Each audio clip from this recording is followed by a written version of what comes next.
അപകടത്തിന് ശേഷമാണ് സിദ്ധാർത്ഥൻ ഇപ്പൊ കാണുന്ന അവസ്ഥയിൽ പെരുമാറി തുടങ്ങിയത്. ഇടയ്ക്കൊക്കെ ദേവിക ഇന്ന് കണ്ടതുപോലെ സിദ്ധുവിന് ഓർമ്മ തിരികെ കിട്ടും. പക്ഷേ അത് അധിക നേരം നിൽക്കില്ല. എന്തെങ്കിലും കാരണത്താൽ അവൻ വീണ്ടും ഓർമ്മക്കുറവുള്ള നിലയിലേക്ക് മാറും.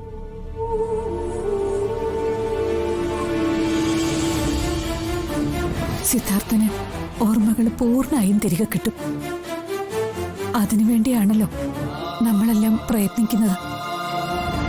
അപ്പോ സിദ്ധുവേട്ടൻ വീണ്ടും ദേവികേച്ചി മറന്നുപോയില്ലേ?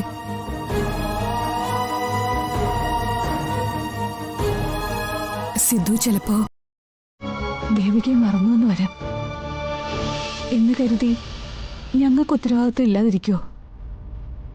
നമ്മളെല്ലാവരും ചേർന്നല്ലേ സിദ്ധുവും ദേവികയും തമ്മിലുള്ള വിവാഹം നടത്തിക്കൊടുത്തത്. അതുകൊണ്ട് ഒരിക്കലും ഇതൊന്നും കണ്ടില്ല കേട്ടില്ല എന്ന് കരുതി ഞങ്ങൾക്ക് ഒഴിഞ്ഞു മാറി നിൽക്കാൻ പറ്റില്ല. ഞങ്ങൾ അങ്ങനെ ഒരിക്കലും ദേവികയെ കൈവിടില്ല. ദേവികയുടെ ജീവിതം നശിച്ചു പോകാൻ ഞങ്ങൾ സമ്മതിക്കില്ല.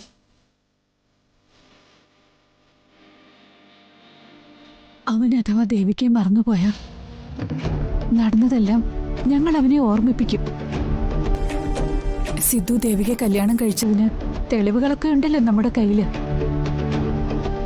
അതൊക്കെ കണ്ട അവന് ബോധ്യപ്പെടാവുന്നതല്ലേ ഉള്ളൂ. ദേവിക ഒന്നുകൊണ്ടും വിഷമിക്കണ്ട. മോളെന്നും അവന്റെ ഭാര്യ തന്നെയായിരിക്കും.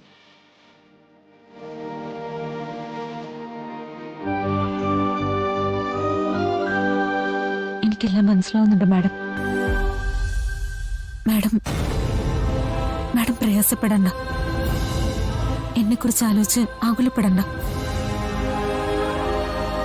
നമുക്കെല്ലാം ശരിയാക്കി എടുക്കാം മാഡം.